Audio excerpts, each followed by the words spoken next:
This is lesson 2.2 in the electronics lecture series. Today we're going to be continuing where we left off at the last lecture. We're going to be doing an example of an inverting amplifier, assuming non-ideal, non-infinite gain. So just to quickly go back to what we talked about last time, in the case where we have the non-inverting amplifier where our open loop gain is less than infinite, we can write an expression for the gain factor as the expected gain plus this error term that results from that finite value of A. And pay attention to this.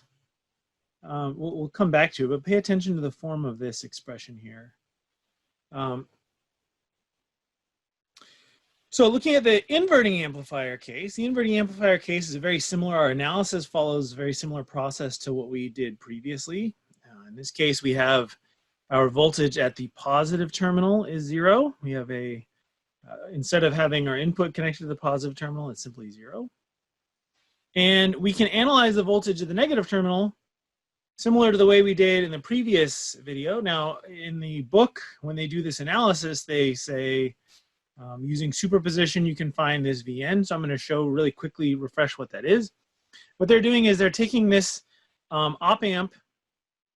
If you look at this sort of pathway here, and they're drawing this as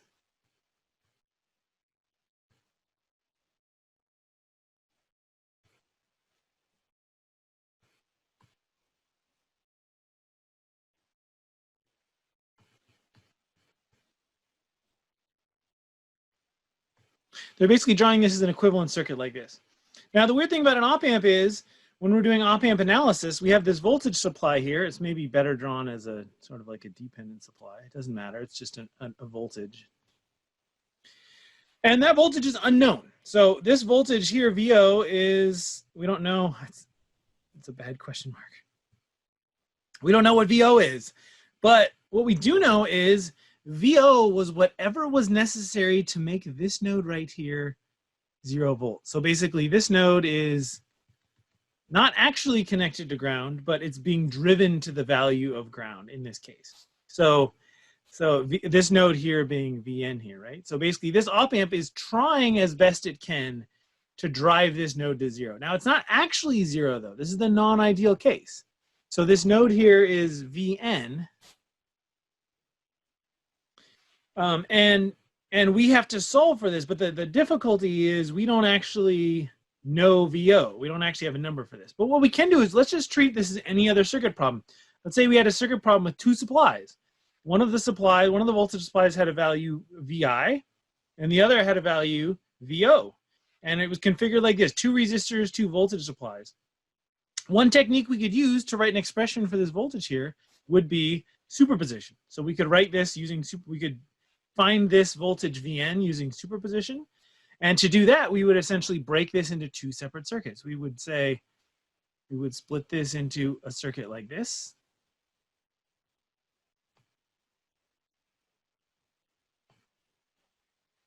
So this is the case where we're setting VO to 0, and then Vn is here. So we'd write the expression for this voltage. We could use voltage divider here. So if we're using voltage divider to find this expression here, we would say Vn is equal to Vi times R2 over R1 plus R2. Or the book writes this, and we talked about this in the last video, the book writes this like this. Same equation, just divide the expression by 1 over R2 over 1 over R2. So,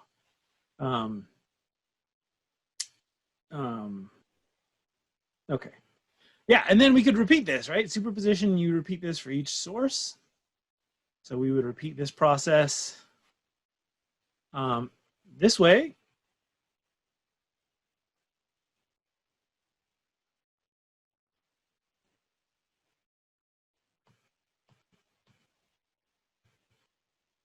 And again, finding the voltage here. In this case, Vn is going to be, capital N, I guess, is what the book uses. Vn is going to be a voltage divider, which is VO times R1 divided by R1 plus R2. or the book writes it like this. Again, same equation if you want to prove it to yourself. And then you add them together. So superposition is you solve for the unknown parameter by eliminating all the supplies except one. You repeat for every supply. In this case, there's only 2 supplies. We do that, and then we add the values together. So the first little mini voltage divider we did was this expression. The second one is this. You add them together, and that's your total value. That's superposition. So the book did it that way. There's other ways we could have solved this. We could have used the same sort of circuit analysis approach, just using this sort of representative circuit. We could have, for instance, used, if we had wanted to, we could have used node voltage. So we could have said Vn minus Vi divided by R1 plus Vn minus Vo divided by R2 equals 0. And then if we had manipulated this expression to isolate Vn on one side, we would have also come up with this equation. So if you want to, you can do that. It's just, multiplying through by enough ugly values to get back to that original equation. But there's any way we could solve this representative circuit. There's any way we could express this equation in terms of Vn, and then we'd get our answer. And then for the non-ideal case, we have an expression for Vn, and then we also know that the output is just the finite open loop gain times that voltage difference between the positive and negative terminals, which in this case is 0 minus Vn, which is why these negative signs show up in the expression. And then, reshuffling this equation into isolating VO and VI and finding the ratio V out divided by VI. For the inverting amplifier, we get this expression. I'm not going to do that from scratch. If you want to go back and see the math involved in the previous video, I went through the math for this. Basically, exactly the same math in this example. Same process you follow for isolating the variables and dividing them. So, but one thing to note, this is really interesting, is this is essentially our error term. It's not really an error term, but it's the this is the ideal gain of an inverting amplifier is negative R2 over R1. So this little coefficient here is some value less than 1 greater than 0 that scales that ideal value. And if you look back at the previous example, it's the same expression. 1 over 1 plus R2 over R1 divided by A, 1 over 1 plus R2 over R1 divided by A. Same expression there, which means the error term is the same. But the expression for gain is not quite the same, right? In the inverting case, it's just the negative ratio of resistors. In the non-inverting case, it's 1 plus the ratio of resistors and, of course, positive. And that leads to some interesting results when we actually get down to it. So let's do an example. Let's find the error in a gain of 3 non-inverting op amp and compare it to the error in a gain of negative 3 inverting op amp. So this is where we want to have an op amp that multiplies an input by 3. An inverting amp multiplies it by negative 3. A non-inverting multiplies it by 3. If you had wanted to make either, if you wanted to switch the sign on either, you could have put it through just a gain of 1 inverting amplifier. And then for this case, we're going to assume that open loop gain is going to be just 1,000. So 10 to the 3. So let's solve this for these two cases, these two topologies. Now, the first thing we have to do is we have to say, okay, if we're trying to get a gain of 3, so this is the non-inverting amplifier. What is, in this case, if we want a gain of 3, what does the ratio R2 over R1 have to be? The ratio R2 over R1 has to equal 2. It's going to be 1 plus that is going to give us our gain of 3. And let's look at this case. In the inverting case, what does the ratio R2 over 1 have to be? Well, R2 over R1 now has to be 3 in this case. It's got to be 3 in this case because we don't add a 1 in the case of the non-inverting amplifier equation. But this term remains the same for these expressions. This equation remains the same for both. So let's see what happens then when we have So all we care, this is just asking for find the error. So and we're basically calling this equation here the error.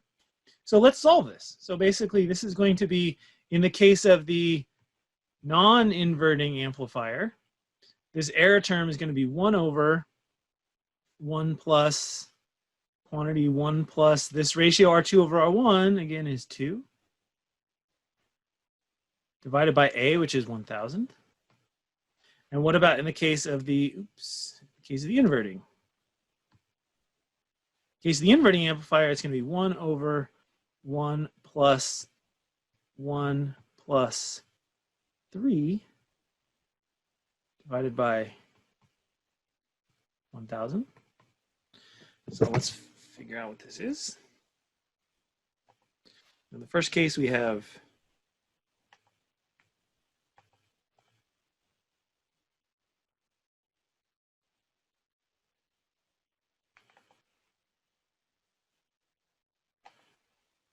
so this is 0.997, and then we got 0.9970. This one is going to be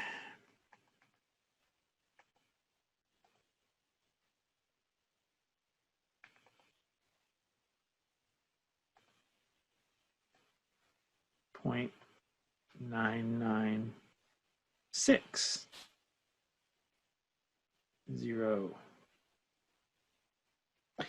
So what's the difference now? So we have both of these are gain of 3. One of them is negating, one of them not.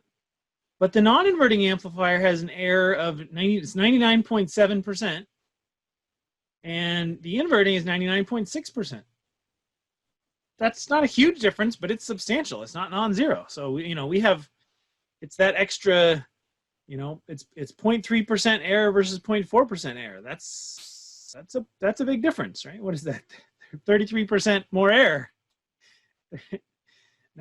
Now with 33% more error. So using the inverting amplifier topology to get a gain of 3, actually, we had more non-ideal effect, even for the same amplifier, even for the same op amp with a gain of 1,000, we had this difference that we observed here.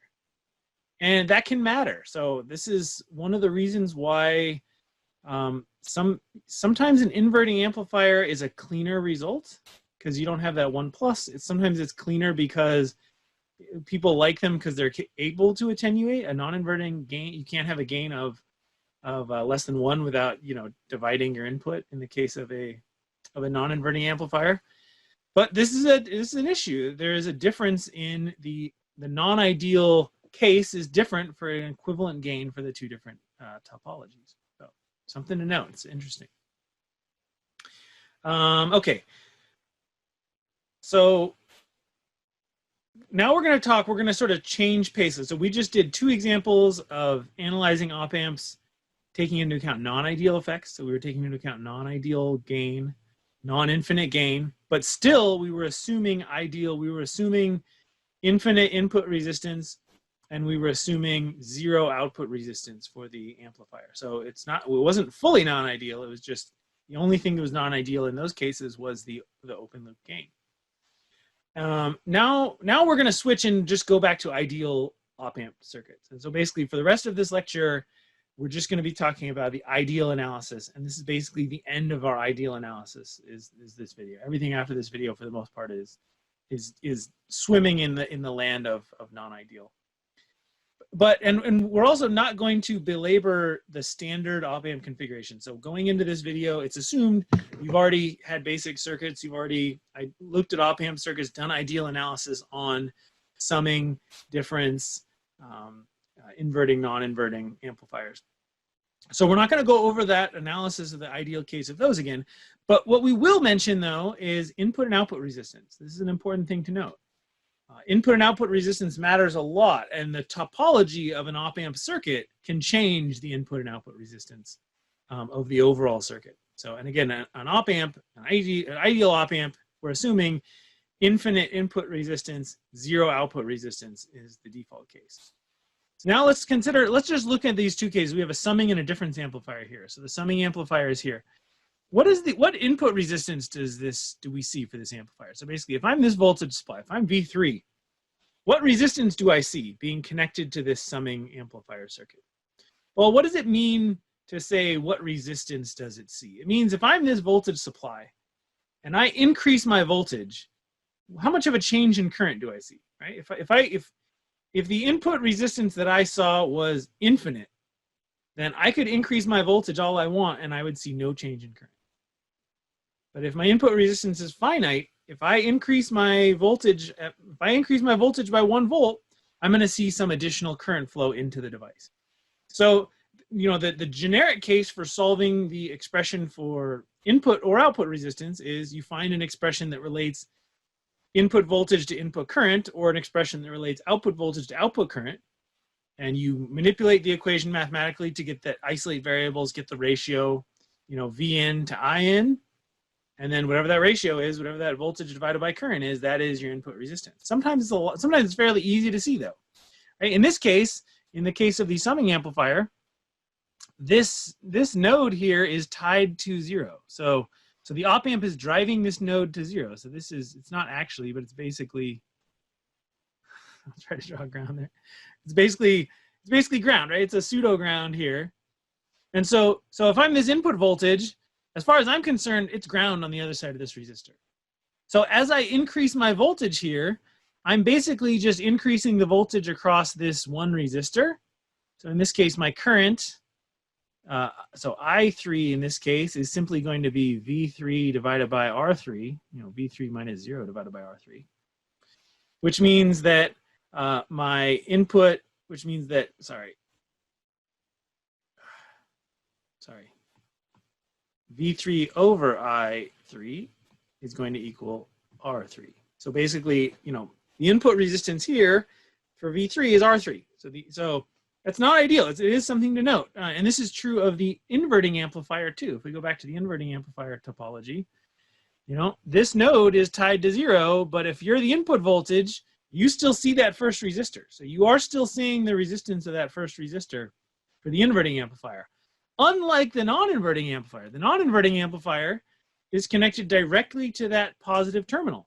So that voltage input can increase its voltage all it wants. It's not going to see any current flow. So it is infinite input resistance. That's another point in favor of the non-inverting amplifier, is that it is ideal in the sense that it has infinite input impedance.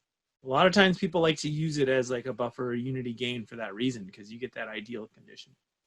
And we'll talk more when we get to instrumentation amplifiers. That becomes very important to mention. Okay, so but basically in the case of the summing amplifier, the input resistance is that the resistance of those first stage resistors. What's the output resistance? Well, the output here is the output of the op amp, which is a, you know, if we assume this is an ideal op amp, this is an ideal voltage supply output. So it doesn't matter how much current is flowing out of the output, that voltage stays put in the ideal case. So the output resistance is 0 in this case. So it's 0 in that the no matter what the load resistor is, the voltage is constant across it. So no matter what the load resistor is, no matter how much current the load is drawing, the voltage remains exactly the same. So, okay, so what about the difference amplifier? Well, the difference amplifier, this is a little weird because we have 2 input, you know, well, I guess we had 2 inputs here. But they're not necessarily they're tied to the same value, but that value can change. So whenever you're analyzing, you know, multi-inputs, you're looking for the input resistance or input impedance, you always want to hold everything constant except for the input that you're trying to identify the input resistance for. So let's assume this guy is constant. We don't have to assume it's 0, we just have to assume it's constant. So if this is constant, or I guess maybe it's flipping around, it's a little bit easier to analyze it the other way. Let's assume this one is constant. If this is constant, then this value here is constant, which means this value here is constant. Which means if this voltage here goes up 1 volt, then this potential difference goes up 1 volt. This node is still going to stay constant because this one we're assuming is kept constant. So as V1 increases 1 volt, the potential across that resistor increases 1 volt, which means the current increases by 1 volt divided by R1. So the resistance that this one sees is going to be R1. So the input resistance V1 sees is R1, and the same is true. The input resistance V2 sees is R3 in this case. So you know, again, this is non-infinite input resistance for the difference amplifier, which is important. It's important to know that. Output resistance, still we're ideal. We're still ideal here. So, you know, we still have, no matter how much current the load draws, the voltage should stay exactly the same. So the voltage should stay constant no matter how much current draw. Of course, that's not actually true in real life, but for the ideal assumption case, that is true. Now let's get into some fun stuff. So let's get, you know what, I think, oh, I did have it, okay. I freaked out, I thought I hadn't added something to the video. Now I jumped ahead, now you can see what's coming. So let's talk about the differentiator. This is something you might not have seen, maybe you've seen it, maybe not. A differentiator has a capacitor in there, and in this class, for the most part, we don't deal much with time varying circuits, but we mention it for this case, for doing this analysis. So let's analyze, and we'll use sort of the analysis approach that the Franco textbook takes. Let's analyze the differentiator circuit and find the expression for V out as a function of Vn. So typically what Franco does is he'll draw this circuit as an equivalent.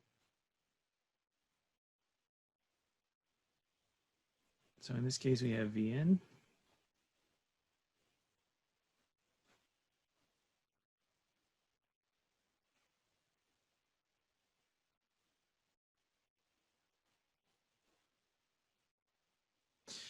So he'll draw this as its equivalent circuit. Now, you know, again, this V out, this is always the mystery. What is V out? We don't know. But what we do know is, in the ideal case, V out was whatever it had to be to make this node 0 volts in this circuit. Right? To make, so V out is whatever it needs to be to make these nodes have the same potential. So effectively, right? Effectively, it's like we have a connection. I shouldn't draw that because that's not good. But yeah, so basically V out is whatever it needs to be to make that node right there in the circuit, to make Vn, the voltage of the negative input to the op amp, 0. And we can use that to find V out. So we can, so V out is an unknown, but we do know the value of some weird random voltage somewhere else in the circuit. And we can use that. It's not weird and random, it's a specific spot, but still, we have an unknown voltage value, but we can find it because we're given some other piece of information about the circuit. So if we know this is 0 volts, we can analyze this the same way we would any circuit. We could write a you know, node voltage expression. We could write in a node voltage expression for this voltage here, and then also write the equation that voltage is 0. We could do mesh current, but it wouldn't really be useful because we have 2 voltage supplies. We could do superposition if we wanted to. We could do superposition. Or we could just sort of just be a little more casual with it, right? We could just say, you know, this current through this capacitor is going to be the same as this current through this resistor. And we know the voltage across this capacitor, right? Because the voltage here is 0 and the voltage here is Vi. So we could say, what's the current flowing through a capacitor? The current flowing through a capacitor is C dV dt. And in this case, what's the voltage across this capacitor is going to be Vi. Because again, it's Vi on this side and it's 0 on this side. So one thing we could say is we could say IC equals C times dVi dt. And then we could also write the expression for the current flowing here. We could say IR equals, it's going to be 0 minus V out divided by R. And then we could equate these two. So we could, you know, this current equals this current because there's no current into the negative terminal here. So we could simply say C dV dt equals negative V out over R. So we can say V out equals negative RC dV dt. That's cool. So basically what we're saying is the output voltage of this circuit is the resistor value times the capacitor value times the derivative of the input. So this output is a function of the derivative of the input. When would we want to know the derivative of an input? All the time. So there's so many times when the derivative of an input is important. So, okay, when, right? So it's easy to say it's super important. Of course we want to know the derivative of the input. It's the derivative, right? Everybody wants to know the derivative. When is it important? Well, think about a time in the physical universe when derivatives are important. Let's say, for instance, you know, let's say you have a sensor where the voltage is proportional to the position of an object. And you want to know that object's velocity. Okay, well then that voltage signal that indicates the position, you take the derivative of it, you know the velocity. And you could take the derivative of it again. You could do 2 cascaded differentiator circuits and do the second derivative of the position of that object. And what would that give you? That would give you the acceleration. When's another time? So that's a sort of physical world model. When's another time when just knowing a derivative is useful? There's a lot of times where you have a sensor system, and again, op amps are often used to interface electronics to the real world. So they're usually, a lot of times you're used with a transducer, some sort of sensor, something that converts a signal from one domain to another. So let's say, for instance, you were measuring something, basically any parameter. You're measuring salinity in the water. You're measuring the temperature of, let's say, okay, my barbecue grill. I tend to get grease fires in my barbecue grills. Anybody who's had a grease fire in a barbecue grill knows that sucker gets hot quick. So what if I had a sensor that was measuring the temperature in the barbecue grill? And this is a warning sensor to say, hey, idiot, stop dealing with the fries in the fryer and come deal with these burgers on the grill. Well, it could be measuring the temperature of the grill, and when the derivative of that temperature exceeds a certain threshold, it sets off an alarm. And that's a case where you could be measuring a signal for the temperature and having that derivative signal, and then some sort of threshold detector could be a useful circuit to make. So knowing, and then also derivatives are just replete in control systems, right? There's a lot of times in control systems where you want to compensate based on the derivative of a signal. So a lot of times the derivative, practically without getting into the math, the derivative, if you're trying to control a signal, seeing a very large derivative can tell you need to respond quickly. So it means the value is changing rapidly. Sometimes that means you need to respond rapidly. Or if a value is rapidly changing as it approaches 0, sometimes you need to say, well, hold on, we're coming in hot. We need to slow this thing down before it overshoots its value. And I'm mixing real control system terms with casual control system references, which is not good. But you kind of get the idea. Derivatives are an important thing to know. Also cool, the integrator. Look at the difference between a differentiator and an integrator. Capacitor, resistor, capacitor. That's it. Okay. So what about the integrator? Let's analyze this integrator. Okay, so again, we're going to do the model that Franco tends to do.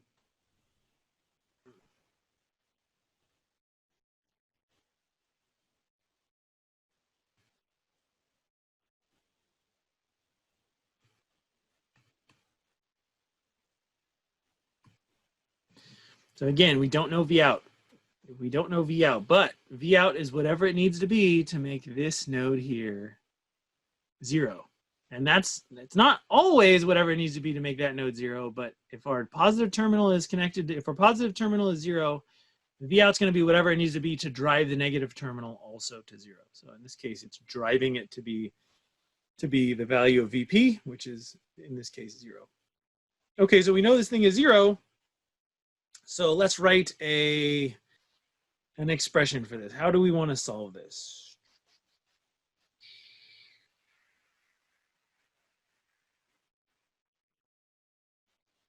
Let's do Kirchhoff's voltage law. So let's do a mesh current. So yeah, let's do a mesh current. So we have some current through this loop I. We're going to go around this mesh, writing the expression for the voltage drops as a function of I. So what's this voltage, what's going around this loop? What's the voltage drop in this direction? It's going to be negative VI. What's this voltage drop here? That's going to be I times R. What's the voltage drop across this capacitor? Well, the voltage across the capacitor, just playing fast and loose with the integral expressions, is going to be 1 over C integral of I of t dt. Now it's really the integral between 0 and t, or between 0 and the integration variable I times the derivative of the integration variable plus the initial value of the current.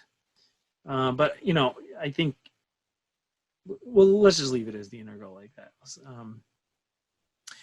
That's good enough. But I know that there is that initial value. So like I'm not pretending it's not there. We can pop it in later, but initial values are just initial values. So, and then lastly, the voltage drop across the output is V out. So all of that equals 0. Okay. All right. So the problem is, what's I? Right? The problem is we have V out and V in. That's good, but now we have this extra value I. So how do we get rid of I in the expression? Well, I is this current in this direction. The good thing is we know with this resistor we have V in volts here.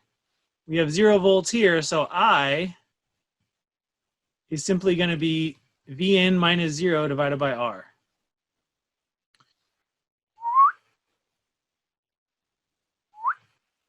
So we get negative V in plus, oh, this is nice, V in plus 1 over C integral V in of t over R dt plus V out equals 0. I'm going to try not to cross into where my video screen is going to be when I post this to YouTube. So I'm going to just rewrite it over here. So we can move this R. R is just a constant. We can move it out of the integral. We can cancel these two things out. We can put V out on the other side of the equation. So we can say V out equals negative 1 over, let's just write it RC. Yeah, let's clean that up. 1 over RC integral of Vn of t dt. I mean, of course, it's going to be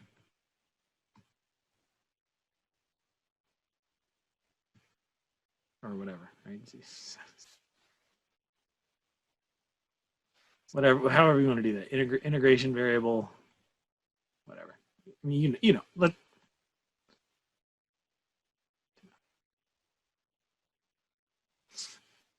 So V out is negative 1 over RC times the integral of the input voltage plus the initial voltage. I can't call that V. Can't call that VO. Call it V0.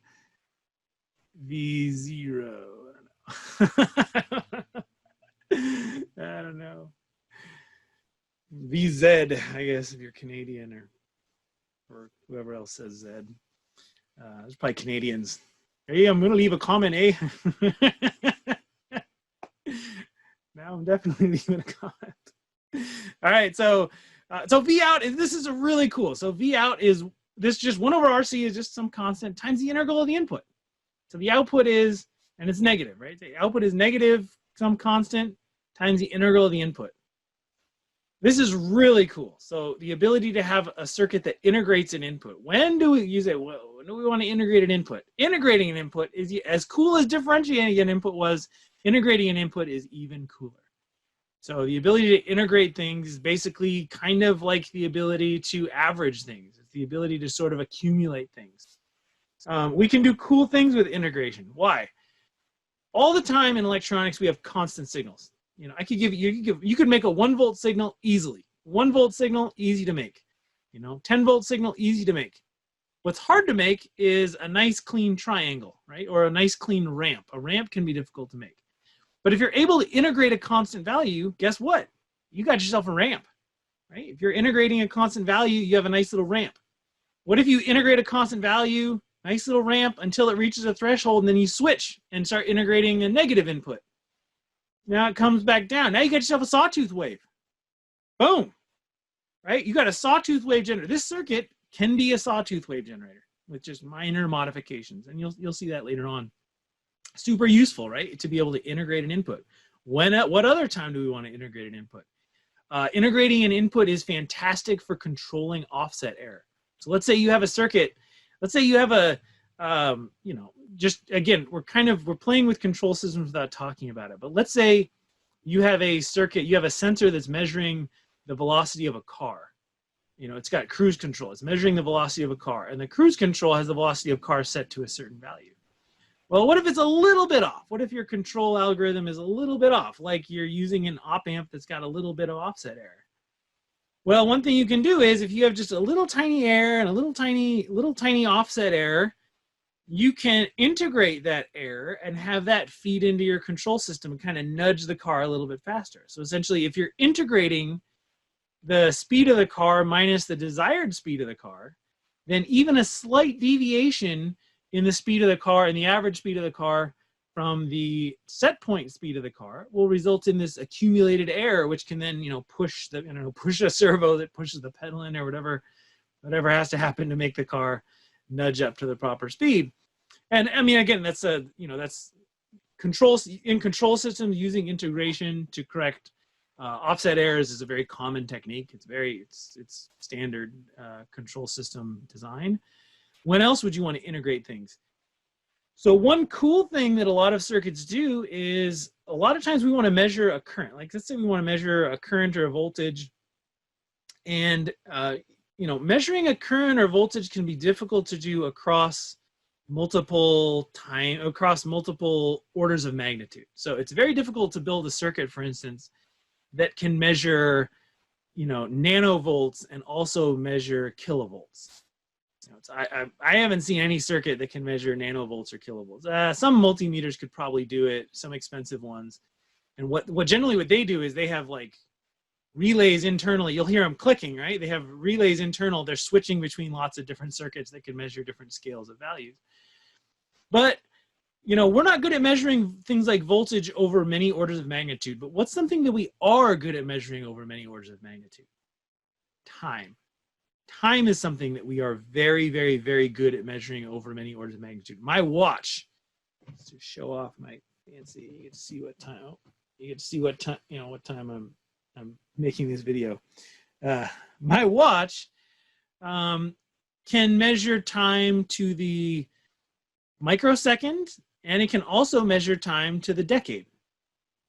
Right. So just my watch, which isn't the fanciest of watches, is able to measure time over many orders of magnitude. Time is something that we're very good at measuring over orders of magnitude. So there are some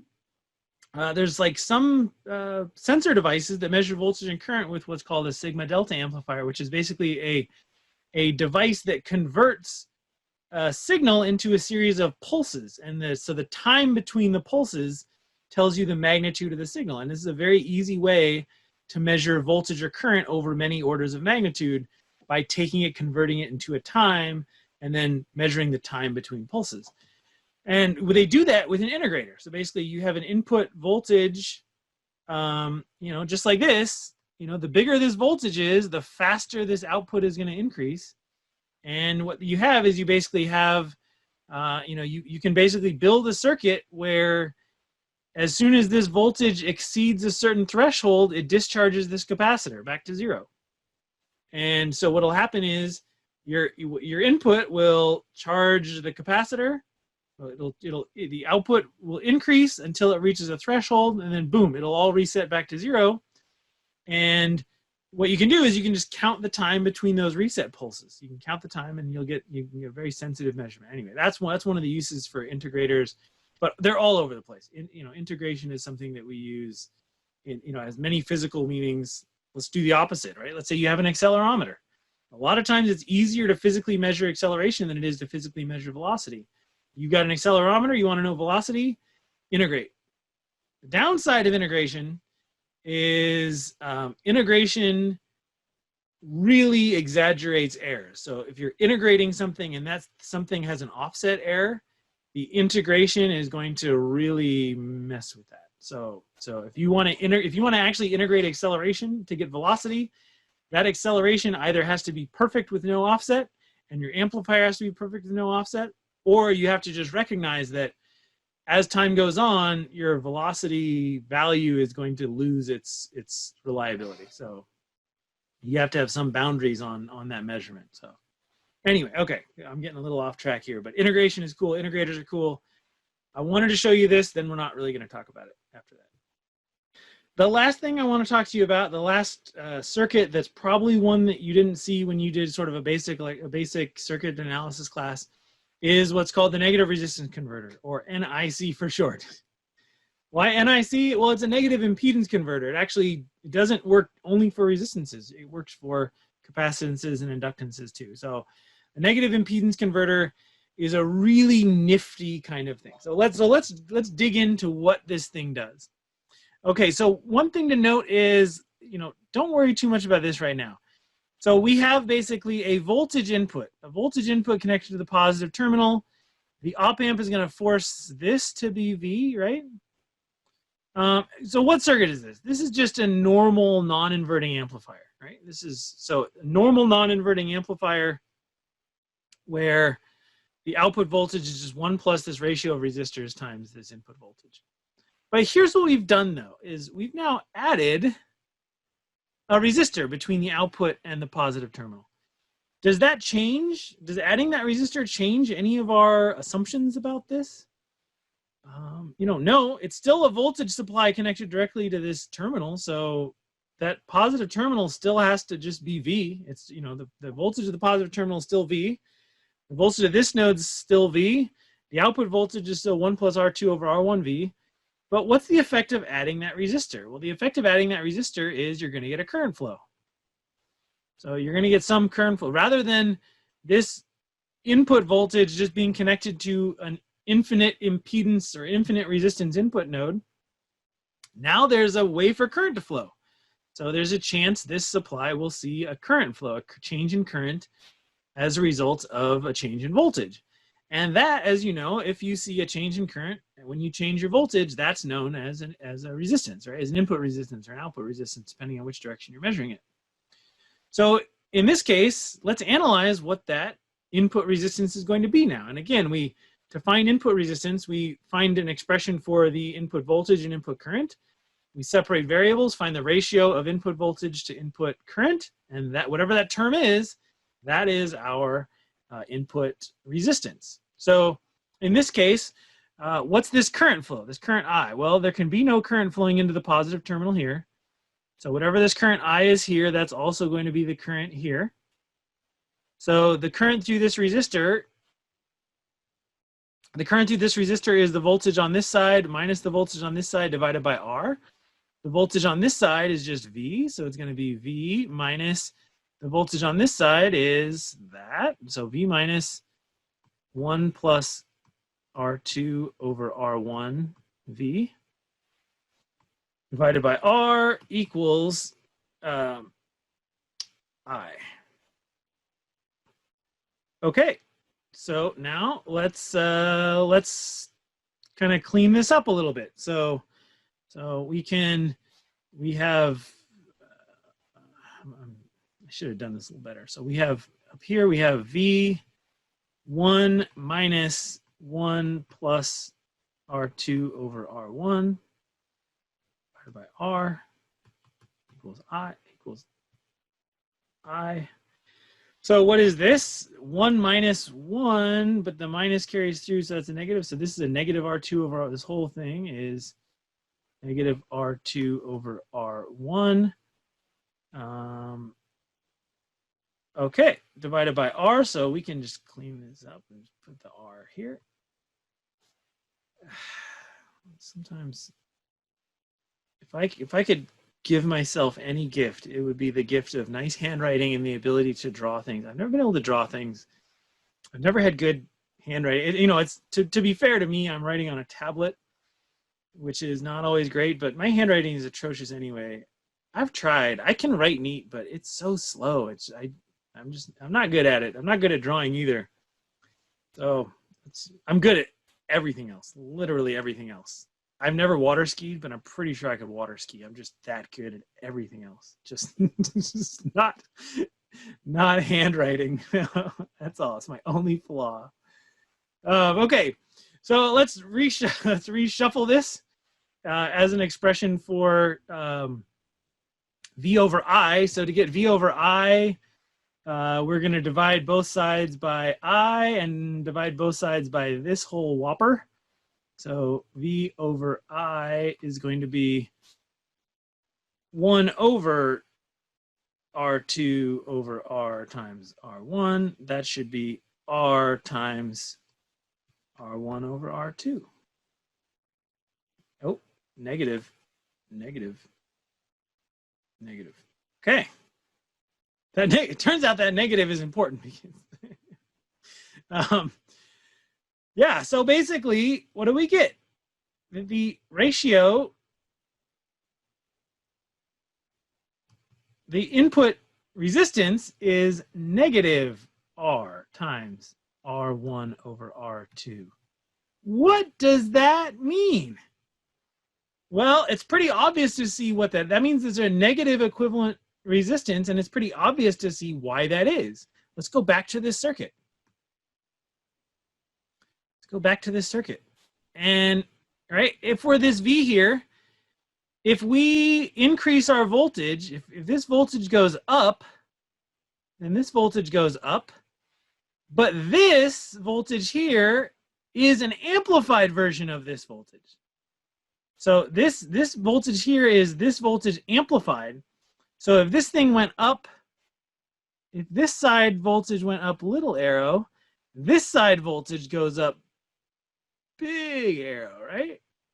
So basically, right, if this were a gain of 2, if this were a gain of 2 amplifier, for every 1 volt this side goes up, the other side goes up 2.